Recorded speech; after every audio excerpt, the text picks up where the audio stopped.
Bonsoir et bienvenue dans ce journal dont voici les titres. Rencontre à Conakry des acteurs de la chaîne logistique de transport. Il a été question pour la direction de présenter le nouveau guide qui réglemente le secteur à l'appréciation des parties prenantes à la modernisation du secteur.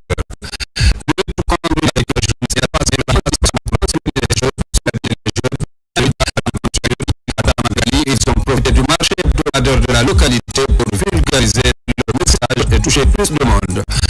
Au niveau des infrastructures, un outil est en cours de vulgarisation pour faciliter la collecte et l'analyse des informations sur les routes de démarche qui va permettre au département des travaux publics de réagir de façon rapide à chaque situation qui se présente. C'est tout pour les titres. Bonsoir et merci de la fidélité à la télévision nationale. Le président de la République, le général Mamadi Doumbouya, accompagné de son épouse, Madame Lauriane Doumbouya, est arrivé à Pékin ce dimanche pour participer au forum sur la coopération sino-africaine FOCAC 2024. Invité par son homologue chinois, le président Xi Jinping, le général Mamadi Doumbouya disposera d'un agenda particulièrement chargé, tout comme la première dame de la République. Reportage Bari, envoyé spécial. Le général Mamadi Doumbouya, président de la République et chef de l'État, a atterri ce dimanche 1er septembre 2024 à l'aéroport international de Pékin à 14h locales, soit à 6h GMT, pour participer au 9e forum sur la coopération sino-africaine FOCAC. À sa descente de l'avion, accompagné de la première dame de la République, Madame Lauriane Doumbouya, le président de la République et son épouse ont été reçus avec les honneurs par les hautes autorités chinoises, incluant des représentants éminents du Parti communiste chinois, du gouvernement central et de la municipalité de Pékin, ainsi que par l'ambassadeur de Guinée en République populaire de Chine, Madame Aminata Koïta. Une importante délégation guinéenne était également présente, composée notamment du ministre des Affaires étrangères, de l'intégration africaine et des Guinéens établis à l'étranger, Dr Morissanda Kouyaté, du ministre directeur de cabinet de la présidence de la République, Djiba Diakité, du plan et de la coopération internationale, Ismaël Nabé, des infrastructures et des travaux publics, Mahamadou Abdoulaye Diallo, du commerce, de l'industrie et des petites et moyennes entreprises, Dr Diaka Sidibé, des mines et de la géologie, Bounasila. Était également présent le conseiller de la présidence, Ousmane Doumbouya, le ministre directeur de cabinet de la primature, Mohamed Lamine Sissavani, ainsi que plusieurs autres hauts cadres. Depuis l'aéroport international de Pékin, le couple présidentiel a rejoint sa résidence où une forte communauté guinéenne l'attendait pour communier avec le chef de l'État. L'arrivée du président de la République et de son épouse dans la capitale chinoise marque un moment significatif de la relation entre la Guinée et la Chine, consolidant ainsi les liens historiques et stratégiques qui unissent les deux nations. L'invitation spéciale adressée au général Mamadi Doumbouya par le président chinois Xi Jinping souligne l'importance que la Chine accorde aux réformes engagées en Guinée depuis le 5 septembre 2021. Sous la direction éclairée du président de la République, le général Mamadi Doumbouya, la Guinée a entrepris des réformes significatives, renforçant ainsi la position de la Guinée sur la scène internationale. Lors du FOCAC, le programme visionnaire de développement socio-économique hautement stratégique, le Simandou 2040, sera au cœur des discussions stratégiques de haut niveau entre les deux pays, notamment sur différents domaines, entre autres l'agriculture, l'industrie alimentaire et le commerce, l'éducation et la culture, les infrastructures, les transports et les technologies, l'économie, les finances et l'assurance, la santé et le bien-être. La visite du chef de l'État en Chine à l'occasion de ce forum sera marquée par un agenda particulièrement chargé. En plus du tête-à-tête prévu avec le président Xi Jinping, Le président de la République, le général Mamadi Doumbouya, tiendra des échanges de haut niveau avec les dirigeants des grandes entreprises étatiques chinoises. En point d'orgue, le président de la République populaire de Chine, Xi Jinping, organisera un dîner en l'honneur de son hôte, le général Mamadi Doumbouya. Ce dîner sera également honoré par la présence de l'un des 7 membres du Parti communiste chinois. En définitive, la participation de la Guinée à ce forum symbolise non seulement le renforcement des relations bilatérales avec la Chine, mais aussi la volonté de notre pays de jouer un rôle clé dans le développement économique et politique de l'Afrique. Le FOCAC 2024 offre à la Guinée une opportunité de s'engager dans des discussions stratégiques, d'attirer des investissements et de renforcer son partenariat avec la Chine dans une perspective de développement mutuellement bénéfique. À présent, ce communiqué du Conseil national de la transition, communiqué numéro 025-2024 PCNT, portant convocation d'une plénière. Le président du Conseil national de la transition CNT convie l'ensemble des honorables conseillers nationaux à une plénière ce lundi 2 septembre 2024 à 15h à l'hémicycle du Palais du Peuple.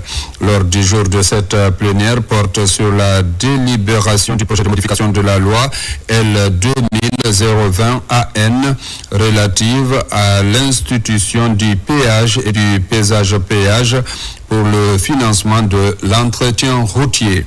Sont invités à prendre part à la présente plénière les membres du Comité national du Rassemblement pour le développement CNRD, le Premier ministre chef du gouvernement, les présidents des institutions républicaines, le conseiller du président de la République chargé des relations avec les institutions républicaines, le ministre de l'économie et des finances, le ministre des infrastructures et des travaux publics, le ministre des transports, le ministre de la Sécurité et de la Protection civile, le directeur général du Fonds d'entretien routier, le directeur général de l'Agence de gestion des routes, Madame la gouverneure de la ville de Conakry, les présidents des délégations spéciales des communes de Conakry, l'administrateur général de l'administration et contrôle des grands projets, le directeur général de l'autorité de régulation des marchés publics, le secrétaire exécutif de l'Agence nationale de lutte contre la corruption et de la promotion de la bonne gouvernance,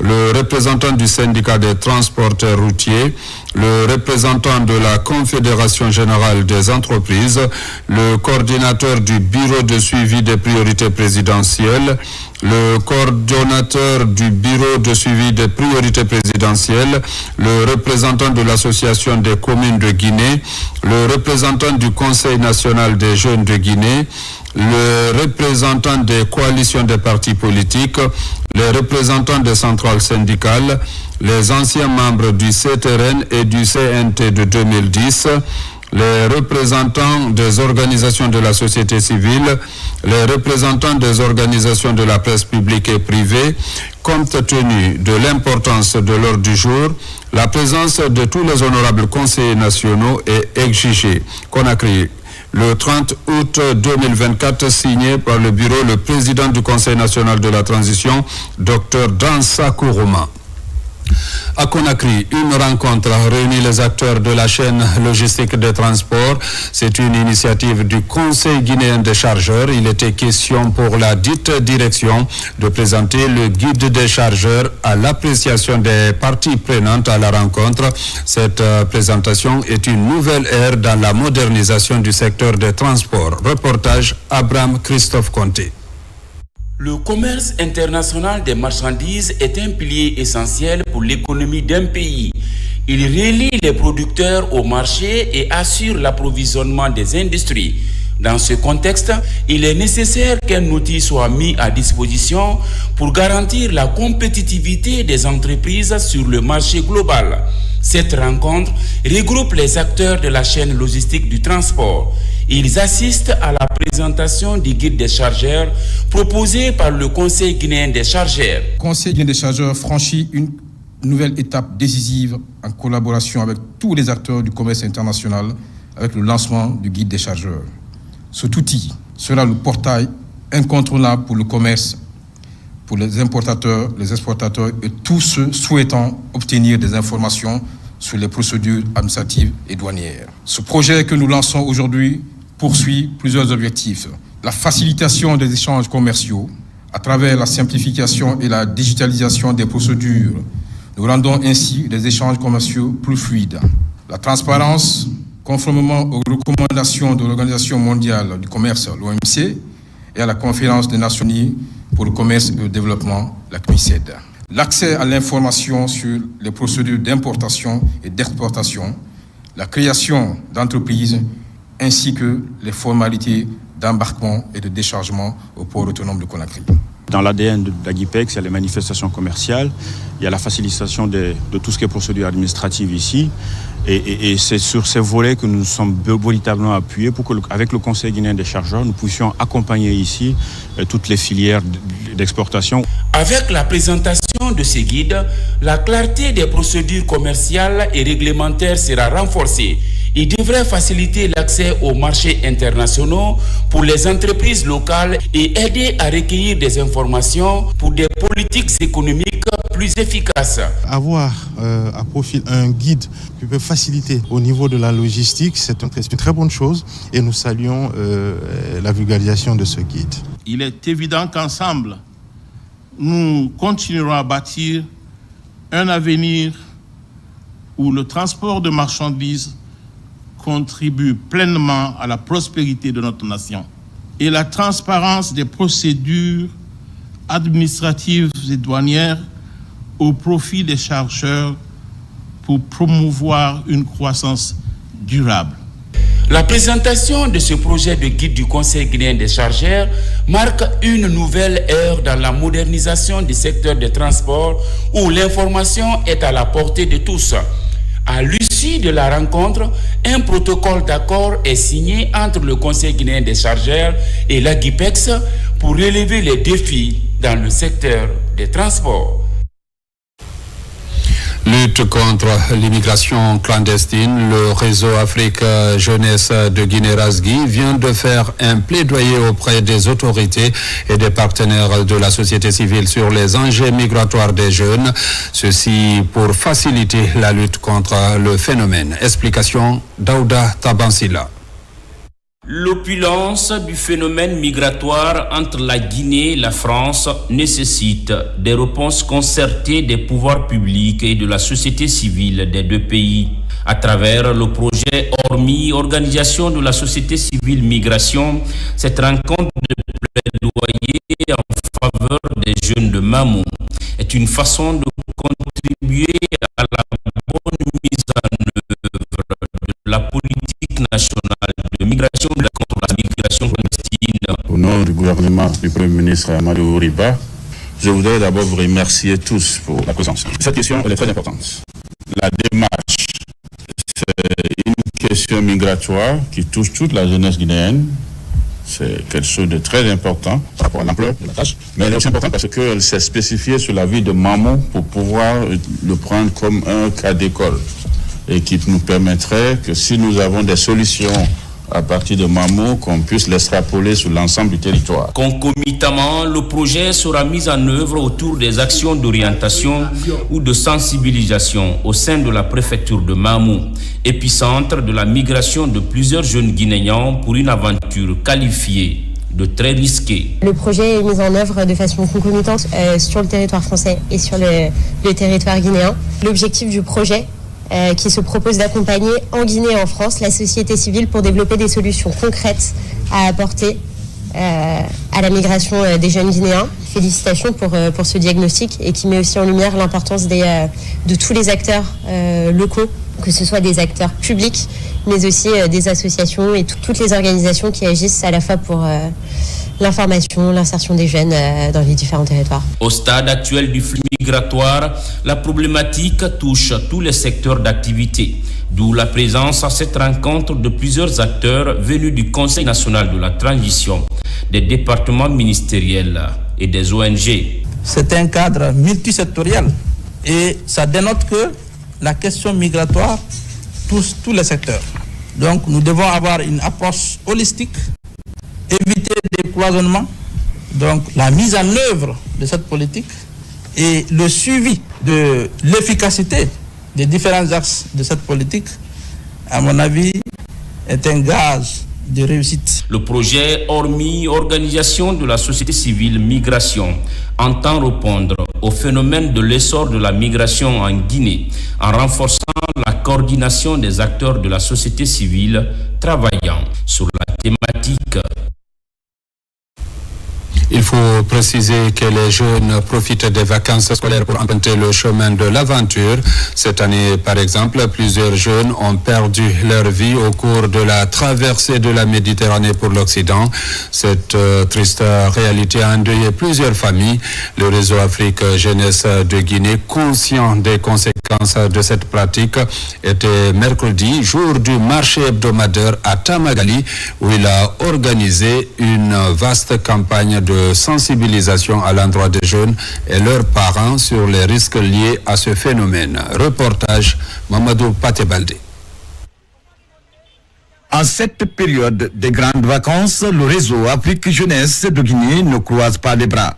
Sous une fine pluie, Razgui profite le marché hebdomadaire de Tamagali dans la commune rurale de Konkouré avec un seul objectif: sensibiliser les jeunes de la localité candidats à l'immigration et leurs parents sur les risques liés à ce phénomène. Nous sensibilisons nos camarades, nos amis, les jeunes, y compris les parents, de ne pas aller sur la route méditerranéenne et de ne pas suivre le désert. Pour partir, il y a des préalables pour partir. Donc, il faut choisir le sommet le plus sûr pour partir. Chaque année, de nombreux jeunes de Tamagali et de Konkouré prennent le départ pour la Méditerranée. Une aventure incertaine où beaucoup d'entre eux perdent leur vie au cours de ce voyage. On a très souffert, on était dans les prisons, on nous a trop fatigués là-bas. Des fois, on ne mangeait pas, on nous battait là-bas façonnement, on nous insultait, nos papas là-bas, on insultait nos mamans là-bas. On le regarde intéressé, on le voit clairement. Je suis capable de le faire à l'arrêter, mais c'est impossible. Face aux difficultés d'accès à l'emploi et dans le souci de mettre un terme à l'immigration irrégulière, le réseau Afrique Jeunesse de Guinée met à la disposition des jeunes de la localité un guichet d'information dont l'objectif est d'assurer leur formation et leur insertion socio-économique. L'importance de ce guichet, non seulement le jeune il est informé, mais aussi le jeune qui ne veut pas bouger, il a des opportunités localement, puisque nous sommes en train de mobiliser des ressources pour soutenir les initiatives des jeunes qui ont des difficultés vraiment à trouver des matériels, par exemple, de travail. On a suivi beaucoup parce qu'on a eu plus de 7 cas de mort.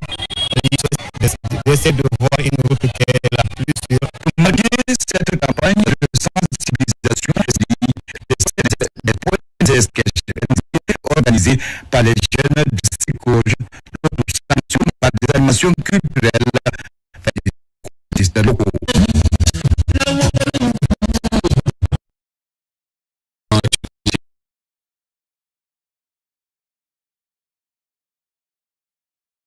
Ces actions dans le cadre du déroulement du programme national de recensement administratif à vocation d'état civil PNRAVEC. La coordination du projet vient de signer une convention de partenariat avec l'Office guinéen de publicité OGP. À partir de cet acte, les parties s'engagent à jouer chacune sa partition pour la réussite de cette initiative présidentielle de modernisation de l'état civil. Reportage Amadou Touré. C'est pour accompagner le programme national de recensement administratif à vocation d'état civil PNRAVEC du point de vue mobilisation sociale et vulgarisation des activités que cette convention de partenariat est signée entre l'Office guinéen de publicité OGP et la coordination nationale du RAVEC. C'est un honneur pour l'OGP d'être associé à cet ambitieux projet qui, nous savons, tient à cœur son Excellence Monsieur le Président de la République, le général Mamadi Doumbouya. La mission de l'OGP est de donner une visibilité éclatante à toutes les actions du gouvernement notamment en ce qui concerne cette transition que nous souhaitons réussir et apaiser. Priorité nationale en étant le second point du chronogramme, le RAVEC est un vaste programme de fondation et de modernisation du système de l'état civil guinéen. Avec cette signature, le projet connecté et une adhésion des communautés comme voulu par les initiateurs. Le LOGP est éminemment important dans tous les processus de visibilité en Guinée. Et c'est à ce titre que nous avons procédé donc à la signature de la convention avec eux pour assurer pas simplement une publicité, mais une vulgarisation dans tout le territoire guinéen des actions que sont en train de poser le programme actuellement en Guinée. C'est un programme prioritaire qui a besoin de l'accompagnement de tous les organismes en Guinée, de toutes les structures, de toutes les composantes de notre nation. L'adhésion des communautés à travers la mobilisation sociale reste à ce jour l'un des plus grands chantiers de la réussite du programme national de recensement administratif à vocation d'état civil PNR-AVEC. C'est en cela que ces deux responsables soucieux de la réalisation d'une transition inclusive et apaisée attachent du prix à cette initiative du président de la République. Au compte de la rubrique Guinée de la Refondation, gros plan ce soir sur l'IRAG, une structure qui renaît de ses cendres grâce à un budget bonifié de 20 milliards de francs guinéens, un appui qui contribue à offrir des plants à haut rendement aux producteurs, à l'image de la variété Ténéra de palmiers nains expérimentée au centre régional de Foulaya, le plus vieux centre de la République. Reportage Fodé Camara. Au lendemain de la Deuxième Guerre mondiale, en 1946, les colons français ont érigé ici à Foulaya un grand laboratoire de recherche agronomique dédié aux agrumes. Ici à Kindia, depuis plus de 70 ans, le plus grand centre régional de recherche agronomique de la République de Guinée contribue à l'amélioration variétale pour satisfaire les producteurs. À partir de cette date jusqu'à maintenant, ce centre a connu des succès parce que c'est grâce à ces travaux de recherche et les résultats obtenus que la Guinée a pu être classée comme l'un des premiers pays exportateurs de la banane à l'époque. Donc cette date et toutes les expérimentations sur les cultures fruitières au niveau de l'Afrique occidentale française à l'époque se faisaient dans ce centre. Et on distribuait ça dans les autres pays comme la Côte d'Ivoire, le Congo et puis le Gabon. Pour continuer à écrire cette histoire, avec l'appui des autorités, la recherche agronomique poursuit ses activités de correction des insuffisances variétales. Principal acquis, le budget de l'Institut de recherche agronomique de Guinée est revu à la hausse. Depuis l'avènement du CNRD au pouvoir, d'abord, nous remercions les autorités, principalement le général Mamadi Doumbouya, président de la transition, chef de l'État, chef suprême des armées, pour avoir accompagné ces ministères parce qu'il a dit sa priorité, c'est l'agriculture et l'élevage. Et ça, c'est le secteur primaire. Tant que le secteur primaire n'est pas développé, c'est-à-dire la production, on ne peut pas parler de transformation, ni parler de commercialisation. Donc c'est un offre de soulagement pour la recherche parce que le budget a été augmenté de 2022 à 2023 à 20 milliards de francs guinéens. C'est ce qui nous a permis non seulement de réhabiliter certains de nos centres, d'installer ces pépinières que nous avons, renforcer les capacités des chercheurs, mais aussi et surtout recruter des contractuels. Ici au Centre régional de recherche agronomique de Foulaya, entre autres résultats déjà obtenus, cette pépinière de palmiers nains où pousse la variété Ténéra venant de la Côte d'Ivoire. Une variété productive après 5 à 6 ans, avec une longévité de plus de 30 ans. L'enjeu est de protéger les paysans qui achetaient autrefois sur le marché du tout venant. On a un problème de matériel végétal au niveau des producteurs. Donc tout ce qui les gens les présentent comme matériel végétal et ils sont preneurs. Alors que ce n'est pas de bon matériel végétal. Donc c'est ce qui nous a poussé quand même, comme il y a une demande. On a vu des plantations que les gens ont mis en place ici, mais qui ne produisent pas, qui sont improductives. Donc les gens sont obligés encore de couper ces palmiers et refaire d'autres cultures. Donc, sur cette demande, nous avons cherché à mettre en place cette pépinière pour aider les paysans au moins à avoir un type de plantation quand même qui peut être rentable pour eux. Depuis le mois de décembre, ces plans sont à leur 6e mois, que nous voulons mettre à la disposition de tous ceux qui désirent vraiment valoriser leurs parcelles de production en palmier. Nous voulons faire des plantations modèles. On va les accompagner avec ces matériels végétaux, la mise en place, l'entretien, même pour la transformation en huile rouge et puis les palmistes en huile de palmiste. Donc ça va non seulement aider les producteurs à augmenter leurs revenus, mais aussi à maîtriser toutes les techniques de mise en place.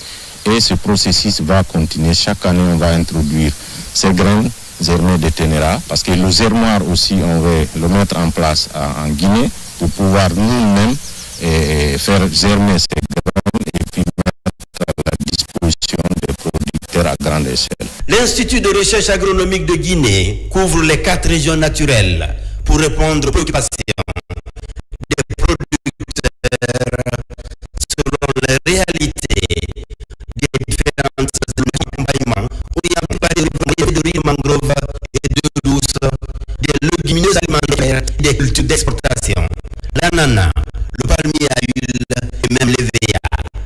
Aujourd'hui, le soutien des autorités permet de corriger beaucoup de dysfonctionnements. La générale aussi a été rénovée et équipée, donc ça aussi c'est salutaire, mais avec l'arrivée aussi de monsieur le ministre actuel, monsieur Félix Lama, qui est au four et au moulin aujourd'hui pour pouvoir accompagner la recherche, parce qu'il a compris réellement dès au début, sans la recherche on ne peut pas avoir un matériel végétal performant. Il a eu l'occasion de visiter cette pépinière, il était très émerveillé. On continue à rénover et équiper les centres de recherche. Par exemple, la villa qu'on a à Zérékoré, on l'a rénovée. On a dit acheter des engins agricoles comme les tracteurs, on a acheté des semoirs de maïs, on a acheté des engins roulants, des véhicules, parce que quand on venait, on n'avait qu'un seul véhicule à la direction générale, le véhicule du directeur. On a acheté 3 véhicules et le 4e véhicule a été offert par un partenaire, le FEDAPAC. On a acheté plus de 30 motos pour les techniciens et nous continuons vraiment avec ces budgets qu'on est en train de nous allouer, comment améliorer les conditions de vie des travailleurs pour que vraiment on puisse accompagner les producteurs, parce que c'est ça notre rôle régalien. Principal porte d'entrée du matériel végétal performant en milieu paysan, l'Institut de recherche agronomique de Guinée va à coup sûr protéger les investissements des producteurs par ce programme de plantation modèle de palmier nain. Un programme qui va stopper des saignées financières au niveau des producteurs pour des plans improductifs. Toujours sur le plan national, la Direction nationale de l'enfance vient effectuer une mission de sensibilisation dans les régions de Kankan et Farana. Partout, la mission a fait un plaidoyer autour de l'éducation communautaire et les communautés ont été édifiées sur le bien fondé du maintien des enfants à l'école. Reportage Abdul Karim Kamara. Dans l'arrière-pays, le décrochage scolaire reste encore une préoccupation. Cette année, la majeure partie des activités du mois de l'enfant est consacrée à ce phénomène. Dans les régions de Kankan et de Farana, une vaste campagne de sensibilisation est enclenchée afin de réussir une éducation inclusive. Pour le ministère de la Promotion féminine, de l'enfance et des personnes vulnérables, c'est un plaidoyer pour l'éducation communautaire et le choix est porté sur les préfectures de Kouroussa, Sigiring, Dinguiraye et Farana.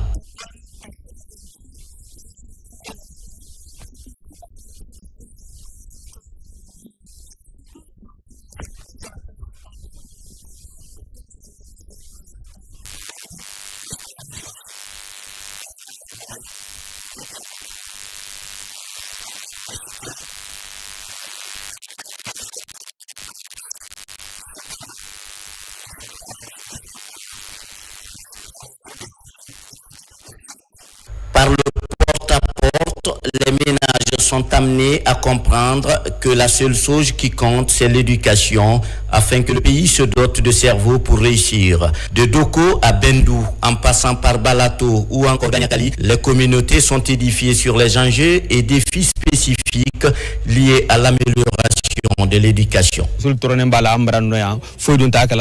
Ici, chez nous, l'analphabétisme est à la base de la souffrance accrue chez les femmes. Du coup, toutes les dépenses reposent sur l'homme. Mais depuis quelque temps, les efforts se poursuivent afin de résorber le taux très élevé du décrochage scolaire. En marge des activités de cette campagne, la Direction nationale de l'enfance a eu des sessions de travail avec toutes les autorités préfectorales et régionales, chefs de village, leaders communautaires, enseignants et autres acteurs de l'éducation. À partir du moment où les autorités mettent au centre de leurs préoccupations la promotion de la scolarisation de nos enfants et avec la participation des communautés, les objectifs seront atteints. Au-delà du plaidoyer, des comités de suivi seront aussi mis en place. Objectif recherché, l'amélioration des taux de scolarisation, le renforcement des infrastructures éducatives et des ressources pédagogiques, sans oublier une meilleure gestion et gouvernance des écoles par les communautés locales. Une mission de l'Observatoire national des routes était récemment dans l'arrière-pays, je vous l'annonçais dans les titres. À l'AB, la mission s'est attelée à la vulgarisation d'un outil permettant désormais de faire la collecte et l'analyse des informations relatives au réseau routier dans les régions administratives, une manière de faciliter aux autorités du département la prise de décision. Reportage Sarafdine Diallo, Sona Sagnou. L'Observatoire national des routes, relevant du ministère des Infrastructures et des Travaux publics, occupe un rôle fondamental de collecte, d'analyse et de diffusion des informations relatives au réseau routier guinéen. Dans ce contexte, il a initié cette réunion de prise de contact avec les 8 inspections régionales et directions préfectorales du pays. 90% des directeurs préfectoraux et les inspecteurs régionaux ont participé et ont compris l'usage de l'outil. Dans un premier temps, nous l'avons rendu très simple et pour pouvoir faire remonter les informations et prendre des décisions rapides pour garantir des meilleures infrastructures pour notre population. Cette démarche vise à consolider la collaboration entre ces entités et optimiser les processus de traitement des données routières en temps réel, en renforçant la coopération avec les acteurs déconcentrés pour améliorer la qualité et la pertinence des informations qu'ils recueillent. Et je suis plus que réconforté. Plus de travail était, par exemple, tu écris un papier, une note technique, tu prends une photo, tu mets dans une enveloppe, tu vas à la gare voiture, tu envoies, c'est une façon de remonter des données, ou tu fais WhatsApp, tu envoies, mais là, tu es sur le terrain même, là où le problème se situe. Tu peux, à l'instant même, prendre la photo, renseigner la base, c'est-à-dire l'application, remonter directement la donnée, et dès que tu envoies, les concernés, les techniciens de l'Observatoire national des routes peuvent voir le problème est où. L'outil, c'est une application. À partir de quelle application vous pouvez prendre des images, vous pouvez faire des commentaires, vous pouvez faire une petite note ou rapport pour l'envoyer dans l'application afin que les décideurs prennent des décisions rapides par rapport aux dégradations, par rapport aux mesures à prendre pour corriger les problèmes qui se trouvent sur nos routes et les infrastructures. À l'AB, la mission de l'Observatoire national des routes a permis de prendre contact dans une logique de partenariat avec des structures impliquées dans la gestion des infrastructures qui les a également sensibilisées sur l'importance de la mission à travers une plateforme conçue à cet effet. Tenu à la mairie de Kaloum des travaux de la première session du conseil communal, il était question pour les membres de la délégation spéciale, direction technique et acteurs de la société civile, de réactualiser le plan annuel d'investissement et de procéder à l'élaboration du plan de développement local. Ces 2 documents de travail vont servir désormais de feuille de route pour toutes les activités de la commune de Kaloum. Le point avec Moussa Bangwa, Ousmane Kamara. Centre administratif du pays, Kaloum organise sa première session du conseil communal. Ici à la mairie, cadres communaux, services techniques et membres de la délégation spéciale se concertent pour l'actualisation du PAI, plan annuel d'investissement, et la programmation du PDL, plan de développement local. Vu le contexte actuel, il était question de réadapter un peu ces contenus en fonction des réalités. Concernant le domaine de l'environnement, nous avons ciblé le marché Niger que nos mamans, nos tantes, nos femmes occupent pour vendre un peu les trucs. On a constaté que la toiture coule abondamment. Donc nous avons inséré ça pour pouvoir un peu réfectionner là-bas. Donc aussi penser aussi à un point d'aménagement d'eau ou un forage pour ces femmes. Le premier outil d'une commune, c'est le PDL. Il a été réactualisé et on a des priorités, notamment au niveau des écoles et des centres de santé. On a inséré aussi des projets d'infirmerie dans les écoles et des aires de jeu pour les enfants. Autre acte posé par ces administrateurs locaux, le recouvrement des taxes de commerce et la revue des taxes fiscales. Ces initiatives vont permettre à la commune de faire face à d'autres préoccupations. Mes conseils qui continuent à construire ensemble, le développement local est très stratégique et très réfléchi. On ne peut pas faire le cadre sur le développement local. Il y a eu vraiment un travail de fond sur les priorités de la commune. Nos recommandations, c'est de tenir compte de tous les amendements qui seront portés sur l'extrait de PAI qui a eu lieu et de s'attacher aux travaux pour que cela soit réalisé dans un petit délai. Pour améliorer les conditions de vie des populations à la base, plusieurs actions de développement ont été répertoriées et placées au premier plan dans la nouvelle programmation. Une nouvelle programmation qui va toucher les secteurs de l'éducation, la santé et la réalisation de certaines infrastructures pour la jeunesse. Nouvellement dirigé en collectivité décentralisée a lancé aussi son programme de développement à travers un atelier sur l'identification des priorités dans les quartiers. Des informations consignées dans un document vont servir désormais de feuille de route aux différents conseillers. La commune urbaine de Tombolia est parmi les 13 nouvelles collectivités de la ville de Conakry. Pour bâtir une administration locale dynamique au service de la population. C'est le but de tout le monde de ce cadre logique de planification de la Tombolia. Va consister dans les acteurs locaux que nous avons désignés dans le statut d'animateurs locaux pour procéder au déroulement du diagnostic participatif local. Et cette étape est extrêmement importante pour le développement de la commune. Et tout devait partir de là. Et qui fait un bon diagnostic fera un bon traitement. La commune urbaine de Tombolia compte 7 quartiers pour une population de 360 000 habitants. C'est important pour la commune d'enclencher ce processus d'identification des actions prioritaires de développement de la commune de Tombolia en allant dans les quartiers, rencontrer les citoyens parce que personne ne peut savoir ce dont ils ont besoin plus que les citoyens. Donc c'est important de planifier ces actions-là afin que des équipes techniques que nous avons orientées puissent descendre sur le terrain à travers des focus group, travailler avec les citoyens, ensemble des besoins de leur quartier. On va monter après au niveau de la commune pour en faire notre document stratégique communal pour faciliter aux bailleurs que nous accompagner. L'identification des actions prioritaires de développement de la commune de Tombolia est prévue pour 3 jours.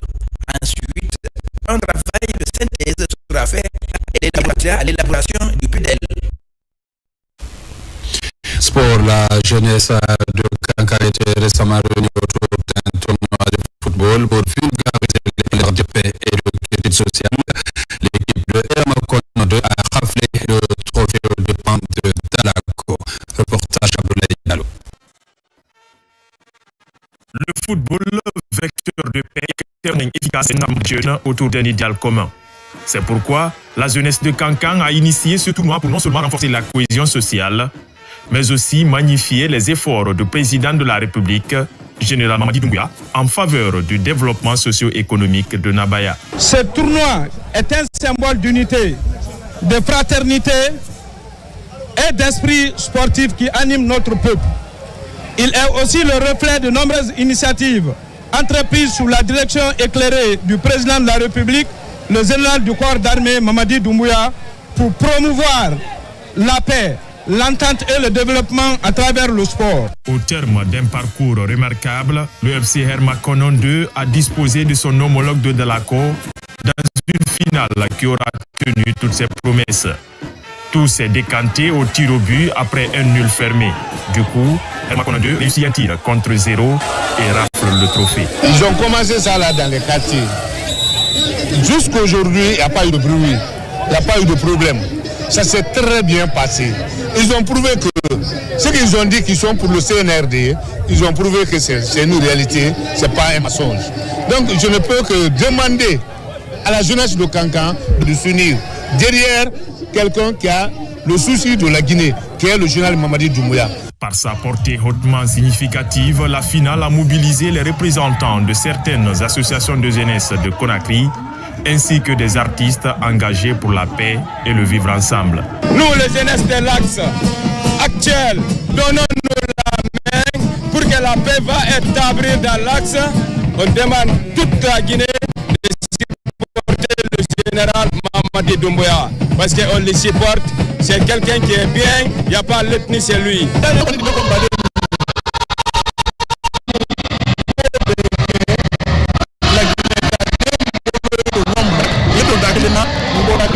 Pour finir en beauté, Fodé Kouyaté, Abdoulaye Saoupit Kamara Blakassé, Mousto Kamara, entre autres, ont animé un concert géant à la Maison des Jeunes de Kankan, communément appelé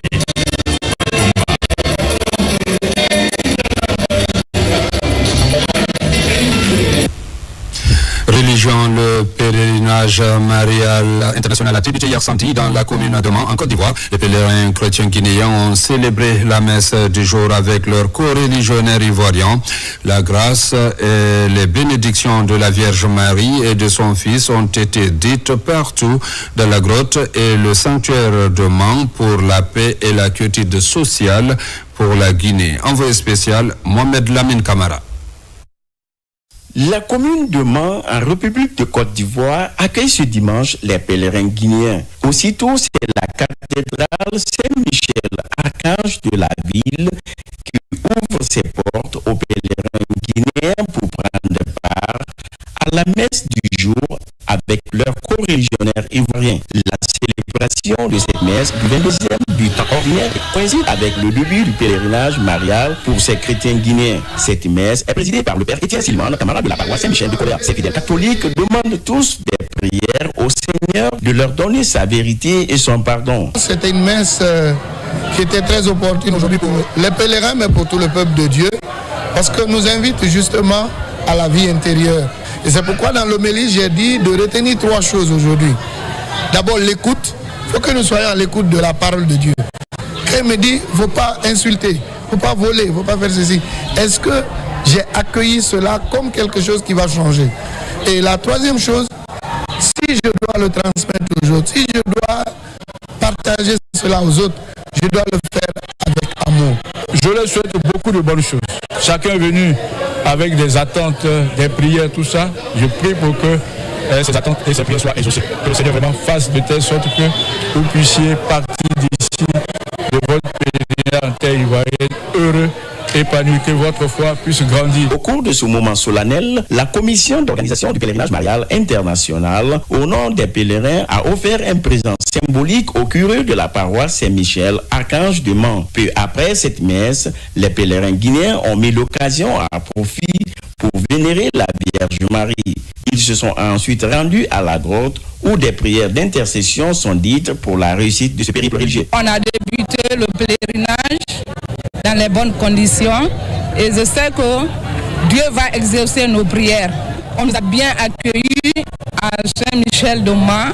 On les remercie beaucoup et on rend grâce à Dieu. De la grotte, les pèlerins guinéens se sont également rendus au sanctuaire de Mans. Ici, pour être au pied de la Vierge Marie, il faut bien ménager sa monture. Des prières individuelles et bénédictions sont formulées pour avoir la grâce de la Vierge Marie et de son Fils Jésus-Christ. Paix et bénédiction sur la Guinée, notre paradis, terre de richesse et d'innovation. Mesdames et messieurs, c'est la fin de cette édition. Merci à vous qui nous suivez à Pékin comme partout ailleurs dans le monde. Bonne suite de programme sur la télévision nationale.